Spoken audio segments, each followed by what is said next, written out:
प्यारे बच्चों, हम लोग रदरफोर्ड अल्फा किरण प्रकीर्णन प्रयोग पढ़े कि रदरफोर्ड का अल्फा किरण प्रकीर्णन प्रयोग क्या है। साथ ही साथ हम लोगों ने पढ़ा कि अल्फा किरण प्रकीर्णन प्रयोग का निष्कर्ष क्या है। इस निष्कर्ष के आधार पे परमाणु मॉडल रदरफोर्ड ने किस प्रकार प्रस्तुत किया और रदरफोर्ड परमाणु मॉडल में क्या कमियां थी। रदरफोर्ड के परमाणु मॉडल की कमियों को दूर करने के लिए हमने आपको बोहर परिकल्पनाएं बताया कि वैज्ञानिक बोहर ने तमाम जो है सिद्धांत प्रस्तुत किए जिसके द्वारा रदरफोर्ड के परमाणु मॉडल की कमियों को दूर किया गया और रदरफोर्ड के परमाणु मॉडल को परिमार्जित या शुद्ध रूप में प्रस्तुत किया गया। बोहर परिकल्पनाएं 3 पार्ट में है।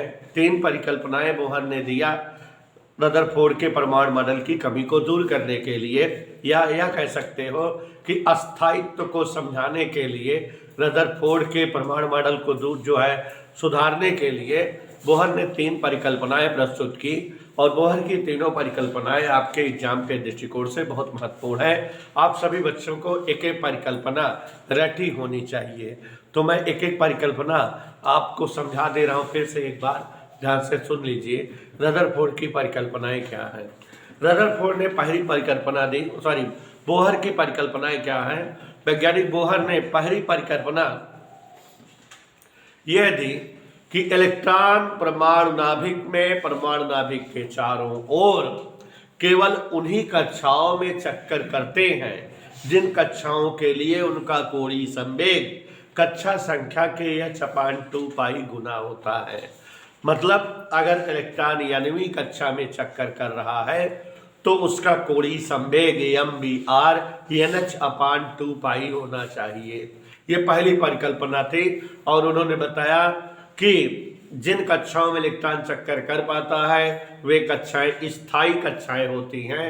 और दूसरी परिकल्पना थी स्थायी कक्षाओं में चक्कर करता हुआ इलेक्ट्रॉन कोई भी ऊर्जा उत्सर्जन नहीं करता।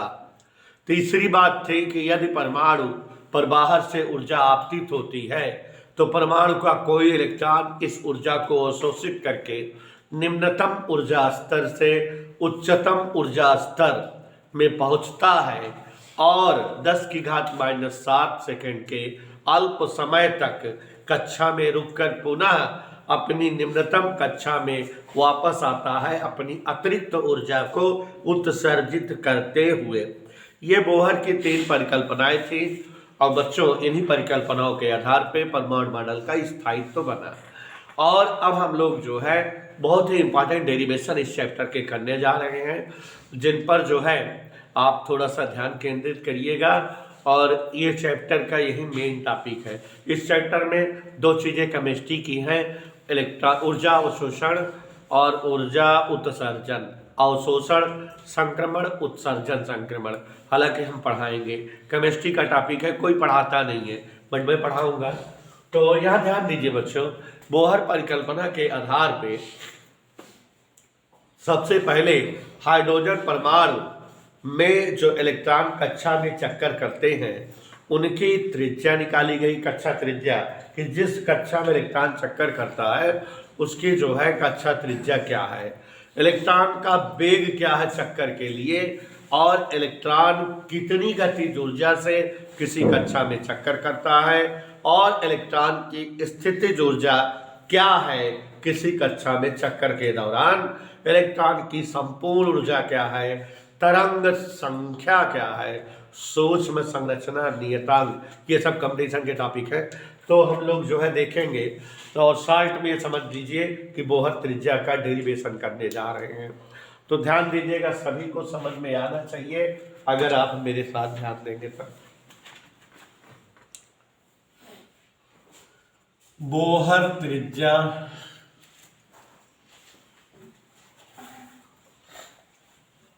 इलेक्ट्रॉन का वेग, इलेक्ट्रॉन की गतिज ऊर्जा, इलेक्ट्रॉन की स्थितिज ऊर्जा,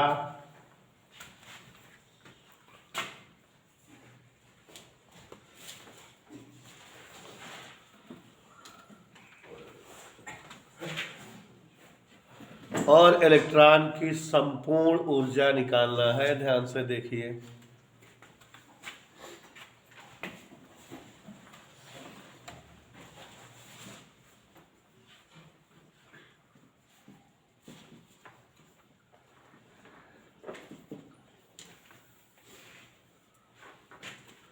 अगर इलेक्ट्रॉन भिन्न भिन्न कक्षाओं में चक्कर करता है, चक्कर करते हुए इलेक्ट्रॉन की बोहर त्रिज्या, उसका वेग और साथ ही साथ उसका जो है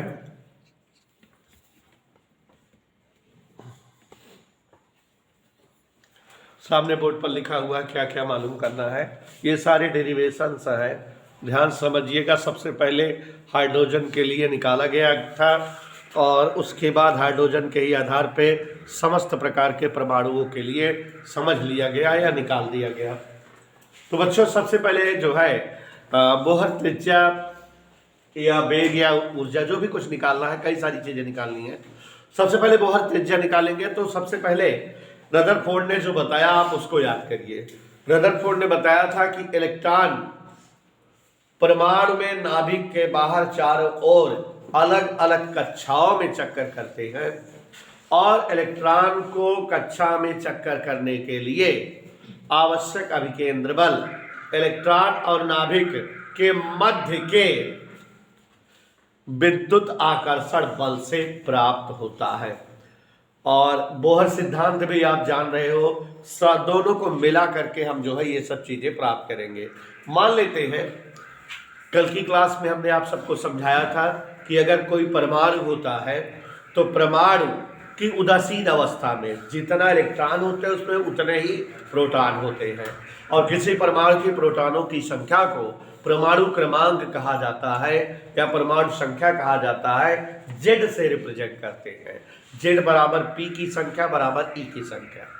और आपको समझाए थे कि किसी भी परमाणु के प्रोटॉनों और न्यूट्रॉनों का शामिलात योग परमाणु भार या द्रव्यमान संख्या कहलाती है।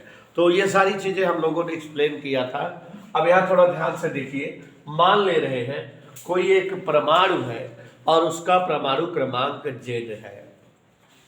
अगर किसी परमाणु का परमाणु क्रमांक जेड है तो निश्चित तौर पर उसमें जेड इलेक्ट्रॉन होंगे और जेड प्रोटॉन होंगे। मान लिए कि जो नाभिक है उसके बाहर आर त्रिज्या की कक्षा है कोई, और कोई एक इलेक्ट्रॉन जिसका द्रव्यमान m है v वेग से नाभिक की परिक्रमा कर रहा है। तो यहां पर हम मान ले रहे हैं कि माना किसी परमाणु का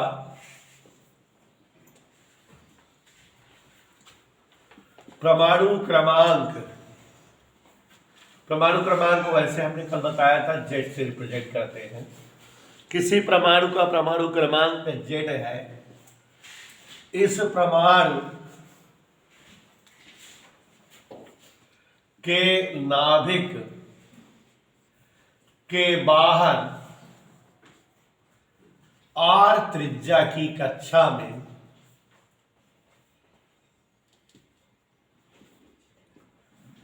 एक इलेक्ट्रॉन है तो इसका द्रव्यमान m और आवेश E। मान लिए आर त्रिज्या की कक्षा में कोई एक इलेक्ट्रॉन है, द्रव्यमान m है और वेग v है। तो v वेग से नाभिक की परिक्रमा कर रहा है।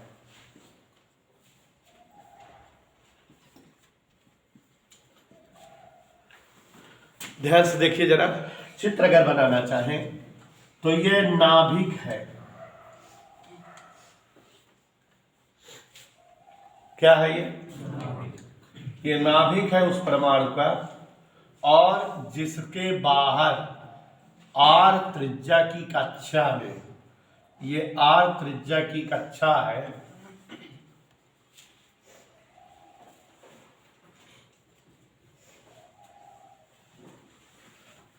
आर त्रिज्या की कक्षा में कोई एक इलेक्ट्रॉन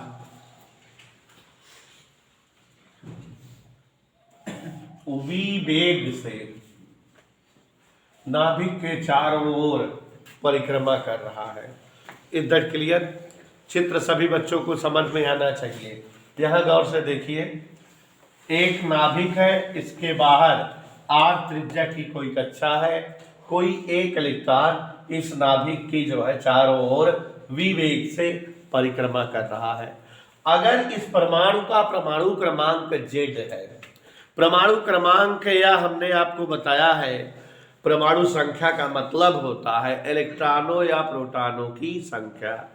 अगर जो है इसका परमाणु क्रमांक z है तो निश्चित तौर पर इसमें z प्रोटॉन होंगे, और एक प्रोटॉन पर प्लस e आवेश होता है तो z प्रोटॉनों पर प्लस Ze आवेश होगा।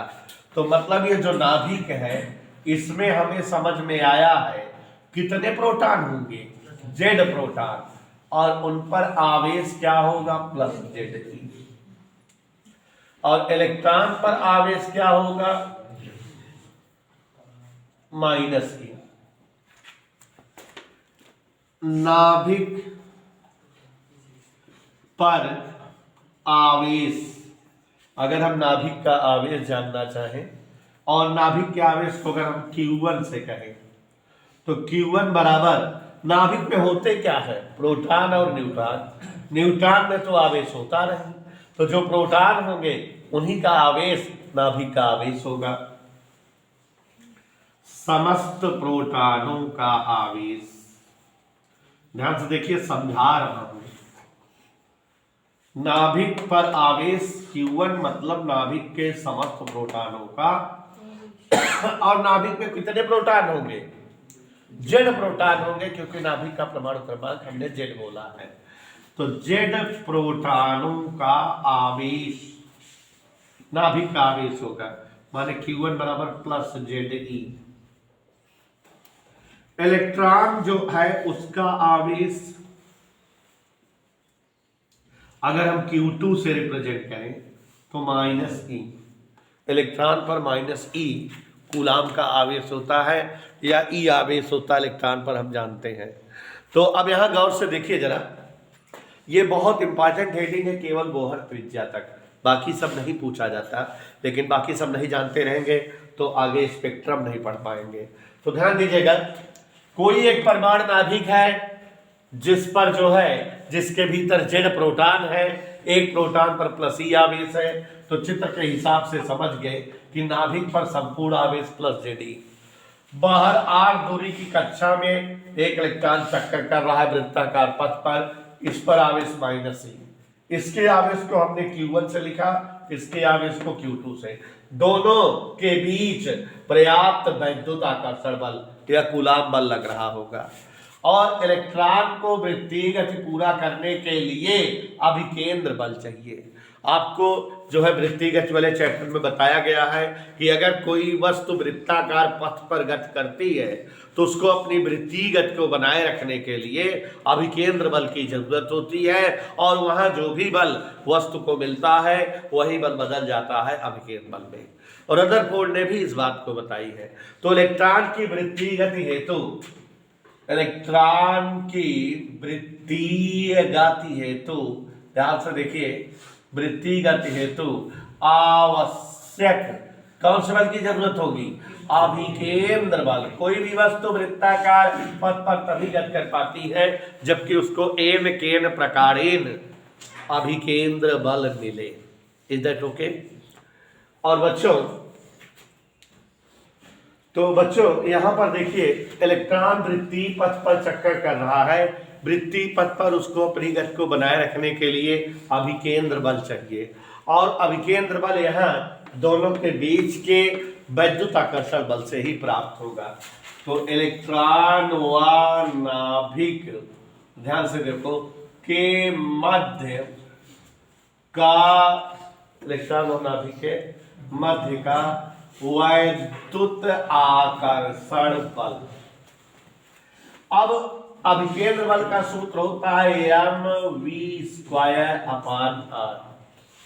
और इलेक्ट्रॉन और नाभिक के बीच अभिकेंद्र बल जो है वो वैद्युत आकर्षण बल के बराबर होता है, जिसका सूत्र होता है निकालने का कूलाम चर्चा के हिसाब से 1/4 पाई Q1 Q2 अपान R स्क्वायर। तो Q1 की जगह ZE नाभिक का आवेश, Q2 इलेक्ट्रॉन का आवेश, चिन्ह नहीं लेते, अपान R स्क्वायर। तो यहां पर बच्चों गौर से अगर देखो तो ये R से ये स्क्वायर कट जाएगा, mv स्क्वायर बराबर 1/4 पाई ZE स्क्वायर अपान R, एक समीकरण बन गया। तो यहां एक समीकरण प्राप्त हो गया कि अगर इलेक्ट्रॉन नाभिक के बाहर चारों ओर चक्कर करते हैं तो उनको अपनी वृत्तिगत को बनाए रखने के लिए आवश्यक अभिकेंद्र बल दोनों के बीच, इलेक्ट्रॉन और नाभिक के बीच के वैद्युत आकर्षण बल से प्राप्त होता है, एक समीकरण बन गया। दूसरा, यहाँ बोहर सिद्धांत याद करो। बोहर ने बताया है कि इलेक्ट्रॉन अगर किसी कक्षा में चक्कर करता है तो वहां उसका कोणीय संवेग कक्षा संख्या के h/2 पाई गुना होता है। बोहर सिद्धांत से बोहर ने जो बताया है उसको भी यूज करो। बोहर सिद्धांत से गौर से देखिए, कोणीय संवेग mdr बराबर mh/2 पाई। यहां हमारे पास दो समीकरण बन गए।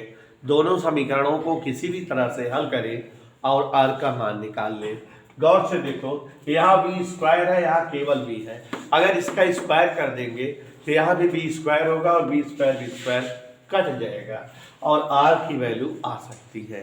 तो हम जो है समीकरण 1 डिवाइडेड बाय समीकरण 2 का स्क्वायर, समीकरण 1 को समीकरण 2 के स्क्वायर से भाग दे देते हैं। समीकरण 2 का स्क्वायर करके समीकरण 1 को उसी से भाग दे देते हैं। तो देखिए जरा, समीकरण 1 है mv स्क्वायर और समीकरण 2 का स्क्वायर करना है m square v square r square. और आगे देखिए 1/4 pi epsilon not ZE square upon R भाग देना है। इसका स्क्वायर करके स्क्वायर करिएगा तो n square h square upon 4 pi square. Solve करिए गौर से। यहाँ स्क्वायर से स्क्वायर कट गया और बच्चों एक m से एक स्क्वायर कट गया, ऊपर बचा 1, नीचे बचा m इंटू r स्क्वायर। यहाँ गौर से देखिए 1/4 pi epsilon not ZE square upon R गुणे, आप जानते हो जो भाग होता है भिन्न में होता है, पलट के गुणन कर देते हैं। तो गुणा में करेंगे तो 4 pi square an square h square. Calculation भी समझा दे रहे हैं। यहाँ r से ये स्क्वायर कट जाएगा तो अब बचा ये 1/mr। ये r से स्क्वायर कट गया 1/mr। यहाँ 4 पाई से ये 4 पाई कट गया, ऊपर बचा ZE स्क्वायर, पूरा बचा था, 1 पाई बचा है, नीचे एप्सिलॉन नॉट बचा है, आग कटी गया है, n स्क्वायर h स्क्वायर भी बचा है। इधर ओके। हमको r चाहिए, बोहर त्रिज्या। ये पूरा इधर आ जाए और ये पूरा नीचे आ जाए, ऐसे तिरछा गुणा करेंगे तो ये पूरा ऊपर जाएगा। और कौन ऊपर जाएगा देखो, n square h square epsilon not, ये पूरा, और इधर गुणा करेंगे तो r के अलावा बाकी सब नीचे कर दे रहे हैं। तो ZE स्क्वायर am पाई, इधर ओके। इतना क्या कर दिए बेटा, नीचे कर दिए। अब आगे देखिए जरा, हमको r चाहिए तो हम r बराबर लिख दे रहे हैं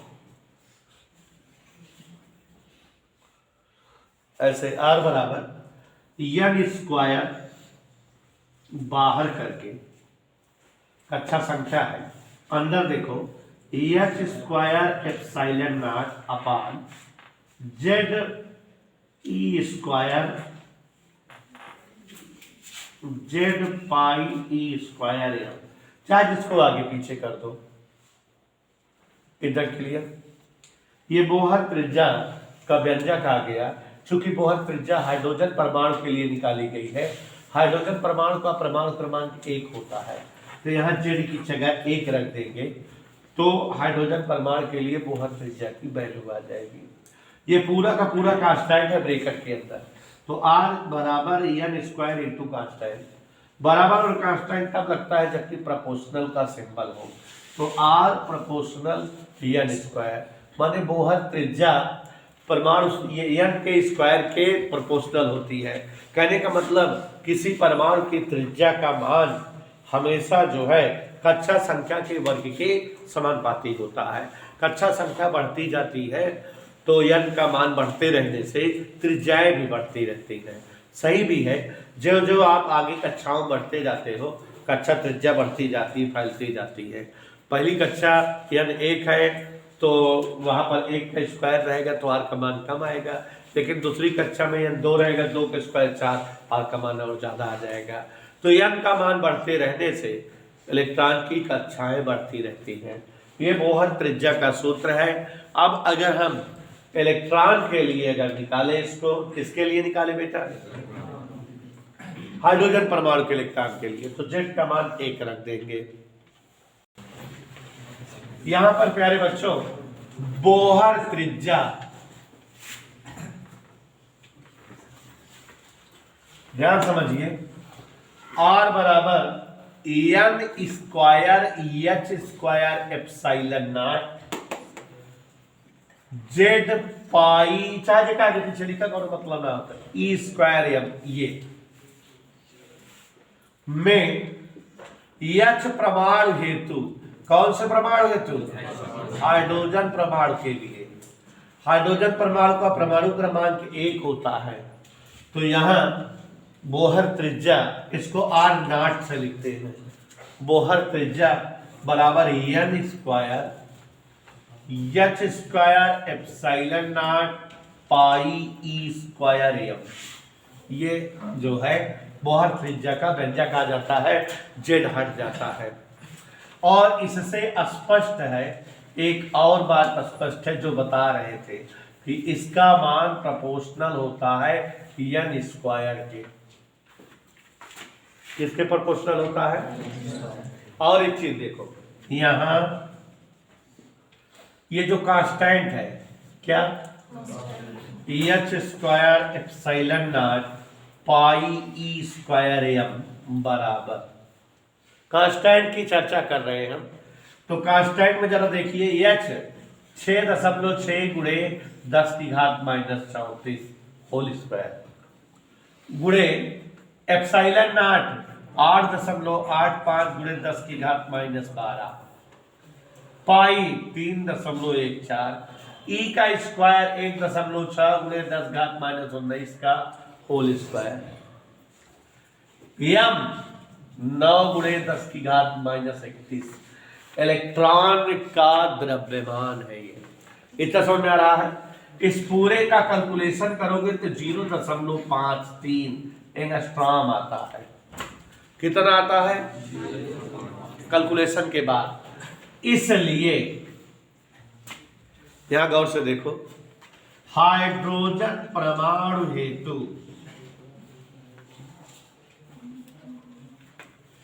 आवाज नहीं, ध्यान से समझो, R1 मतलब पहली कक्षा की त्रिज्या। सूत्र देखो क्या आया है? R0 बराबर N square H square epsilon naught pi e square m. हम इसी मदद से देखो, इलेक्ट्रॉन का हमें कुछ नापना नहीं पड़ा, लेकिन हम उसकी त्रिज्या निकाल लिए। तो पहली कक्षा में चक्कर करते हुए इलेक्ट्रॉन के लिए पहली कक्षा की त्रिज्या R1 अगर जाने तो एन स्क्वायर एन की जगह क्या रहेगा पहली कक्षा के लिए? 1 का स्क्वायर इंटू ये पूरी लंतरानी की वैल्यू कितना पाए हैं? 0.53 एंगस्ट्रॉम। और बच्चों आपसे रट लो कि हाइड्रोजन परमाणु के पहले कक्षा की त्रिज्या 0.53 एंगस्ट्रॉम होती है। इधर क्लियर? अगर दूसरी कक्षा निकाले, कौन सी कक्षा? दूसरे कक्षा की त्रिज्या n बराबर अब क्या लिख देंगे 2 R2 बराबर यहां सूत्र में 2 का स्क्वायर इस पूरे की वैल्यू हल करिएगा तो हाइड्रोजन परमाणु के दूसरे कक्षा की त्रिज्या हमेशा जो है 2.12 एंगस्ट्रॉम। ये किसके परमाणु के लिए पता लग रही है? किसी और तत्व की भी कक्षाओं की त्रिज्या इस सूत्र के द्वारा निकाली जा सकती है, ये वाले सूत्र का प्रयोग करके। यहाँ जिस जो है ये चूंकि हम पूरा हाइड्रोजन के लिए निकाल रहे हैं, हमारा पूरा H परमाणु के लिए आ रहा है। क्यों? क्योंकि हमने हाइड्रोजन परमाणु के लिए Z का मान 1 यूज किया है। अब कोई और तत्व अगर रहेगा तो वहां उसका जो है परमाणु क्रमांक लिखोगे इस सूत्र में तो उसके लिए आ जाएगा। तो यहाँ पर आप देख रहे हो हाइड्रोजन परमाणु के पहले कक्षा की त्रिज्या 0.53 एंगस्ट्रॉम, दूसरे कक्षा की त्रिज्या 2.13 एंगस्ट्रॉम, तीसरे कक्षा की त्रिज्या अगर जानना चाहें हम n बराबर 3 लिखकर R3 बराबर 3 का स्क्वायर पूरे 0.53 एंगस्ट्रॉम 4.77 एंगस्ट्रॉम ऐसे। और इस प्रकार आप हाइड्रोजन परमाणु के किसी भी कक्षा की त्रिज्या निकाल सकते हो। एक बार फिर से समझ लीजिए कि आप जान रहे हो इलेक्ट्रॉन नाभिक के बाहर चारों ओर वृत्ति पथ पर चक्कर करते हुए वृत्ति गति को बनाए रखने के लिए उनका जो अभिकेंद्र बल होता है इलेक्ट्रॉन और नाभिक के मध्य के वैद्युत आकर्षण बल से प्राप्त होता है।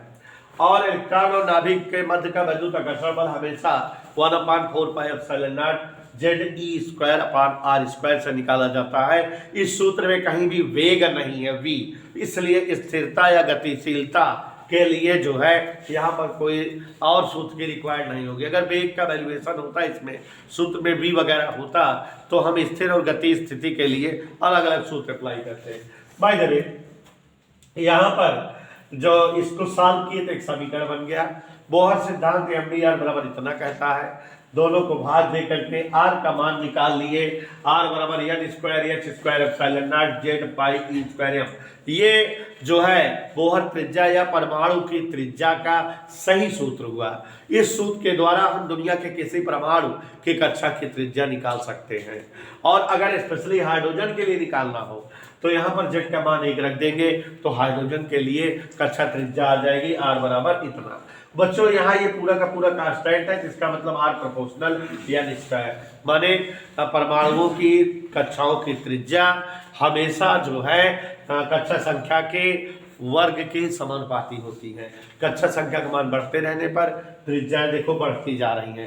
पहले कक्षा की त्रिज्या 0.53 एंगस्ट्रॉम आई है तो दूसरे कक्षा की त्रिज्या कितनी आई 2.12 एंगस्ट्रॉम, तीसरे कक्षा की त्रिज्या कितनी आई 4.77 एंगस्ट्रॉम। एक डेरिवेशन हमारा हो गया बोहर त्रिज्या का। अब वेग का डेरिवेशन निकाले तो देखो बेटा ये जो R का मान आया है चाहे समीकरण 1 में रख दो चाहे समीकरण 2 में रख दो, अपने आप हमारे पास वेग का मान आ जाएगा। समीकरण 2 हमको छोटा दिख रहा है तो समीकरण 2 में R का मान रख दे रहे हैं।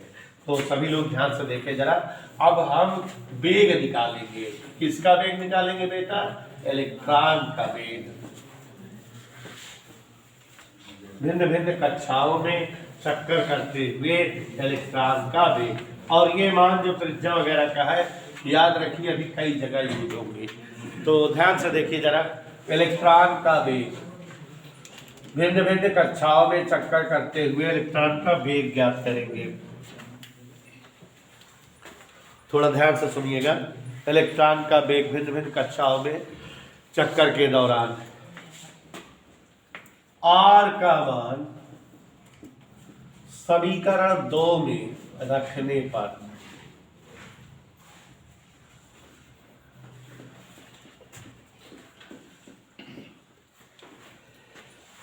ये जो R का मान आया है इसको समीकरण 2 में रख दें। समीकरण 2 है क्या? mVr बराबर NH/2π। तो m into v into R की जगह ये पूरा इस तरह n² H² ε0 जेड पाई ई स्क्वायर या बराबर एन एच अपान 2 पाई। इधर ओके, यही तो है। अब गौर से देखिए, यम से ये यम कट गया, एन एच ये दोनों स्क्वायर गायब हो जाएंगे, v into n H epsilon, square दोनों कट गए इससे, पाई से पाई कट गया, जेड ई स्क्वायर यही बचा, जेड बचा ई स्क्वायर बचा, यहां एन एच कट गया, 1 पाई कट गया। हमें क्या चाहिए, वेग वी, तिरछा गुणा करते हैं, जेड ई square upon 2 N H epsilon naught. Any doubt बेटा? अगली लाइन से v बराबर 1/n इंटू जेड ई square upon 2h epsilon naught. ये जो है भिन्न भिन्न कक्षाओं में चक्कर करते हुए इलेक्ट्रॉन के वेग का सूत्र आ गया। किसका फार्मूला आ गया? और ये जो इलेक्ट्रॉन का वेग आया है, इससे स्पष्ट है एक बात, क्या स्पष्ट है कि v प्रोपोर्शनल 1/n, माने जो जो कक्षाएं बढ़ती जाएंगी इलेक्ट्रॉन का वेग कम होता जाएगा। कक्षा संख्या बढ़ने के साथ इलेक्ट्रॉन का वेग घटता रहेगा। तो कक्षाएं बढ़ती जाएंगी और उनका वेग जो है घटता रहेगा।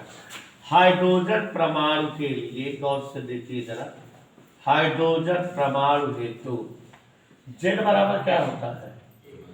तो हाइड्रोजन परमाणु के लिए वेग 1/n इंटू ई स्क्वायर बटा 2h अपसाइलन नॉट, ये वेग का व्यंजक आ गया। इधर क्लियर? और हम लोग इसको वैल्यू रख करके सॉल्व कर ले तो कैलकुलेशन करने पर वैल्यू, इसको जब आप हल करते हो तो v0 बराबर 1/n 2.19 × 10⁶ आता है। कितना आता है बेटा? 2.19 × 10⁶। यहाँ ई का मान, एच का मान, एप्सिलॉन नॉट का मान आप जानते हो, सब का मान रख दोगे तो इतना ही आएगा। अब पहली कक्षा है तो जैसा कि आप जान रहे हैं, किस कक्षा के लिए बेटा? पहली कक्षा के लिए इलेक्ट्रॉन का अगर वेग जानना चाहे, ठीक से बैठो, हाँ नीचे बैठो। पहली कक्षा है तो इलेक्ट्रॉन का वेग v1, हाइड्रोजन परमाणु में पहली कक्षा में चक्कर करते हुए इलेक्ट्रॉन का वेग अगर जानना चाहें तो यहाँ 2.19 × 10⁶ बटा 1 मीन्स v1 बराबर 2.19 × 10⁶ मीटर पर सेकेंड।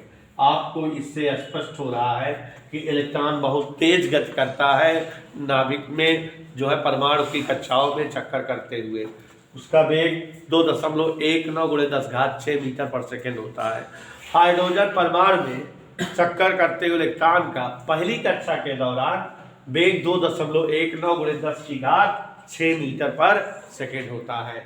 और आप इससे जो है दूसरी कक्षा हेतु वेग भी निकाल सकते हो। तो दूसरी कक्षा हेतु जब वेग निकालोगे तो यहाँ n की जगह 2 राइट कर दोगे, तो 1/2 × 2.19 × 10⁶। आप समझ रहे हो कि 2 1 कम 2 1 9 5 ऐसे कुछ आ जाएगा। इधर क्लियर? × 10⁶ मीटर पर सेकेंड। किसी भी कक्षा में चक्कर करते हुए इलेक्ट्रॉन का वेग निकाल सकते हो, लेकिन ये जो वेग आ रहा है किस परमाणु के लिए आ रहा है? हाइड्रोजन परमाणु के लिए। तो हाइड्रोजन परमाणु के लिए किसी भी कक्षा में चक्कर के दौरान वेग 1/n e² 2h epsilon not होता है। और अगर जो है n का भी मान रखते जाए तो अलग अलग कक्षाओं में वेग आता जाता है। यहाँ एक छोटा सा शब्द बेटा अक्सर जो है बताया जाता है, इंपॉर्टेंट टॉपिक है, सूक्ष्म संरचना नियतांक।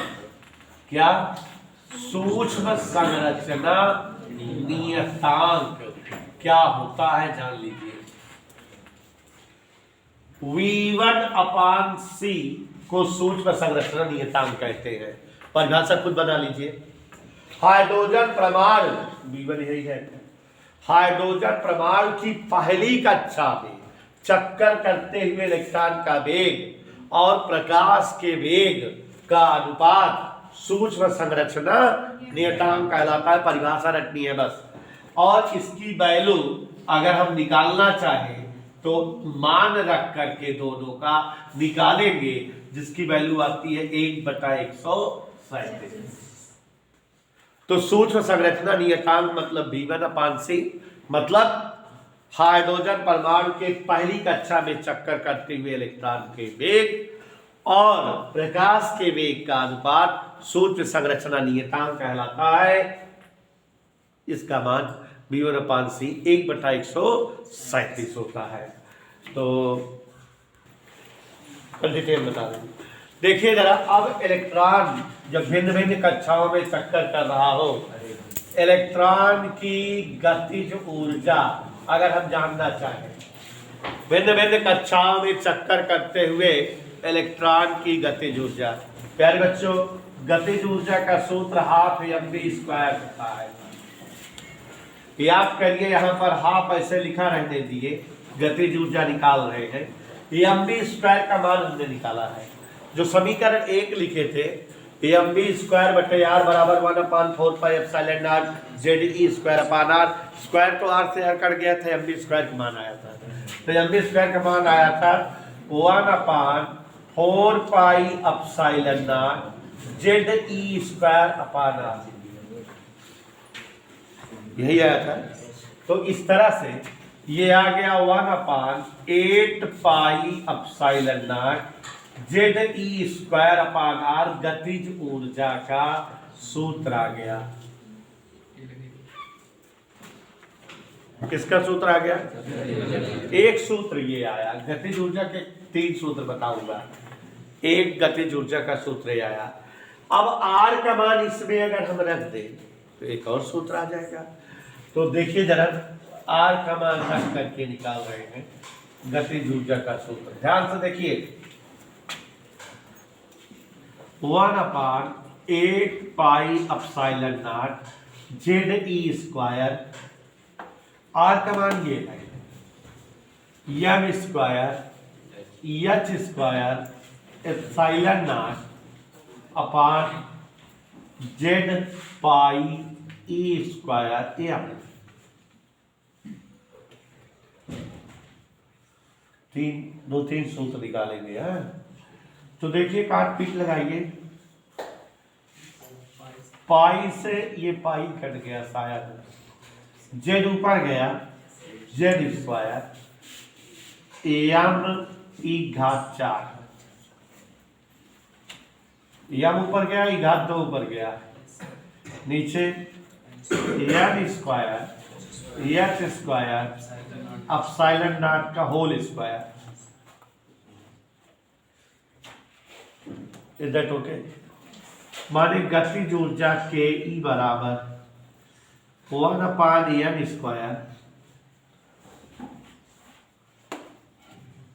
Z²m⁴ बटे 8h²ε0²।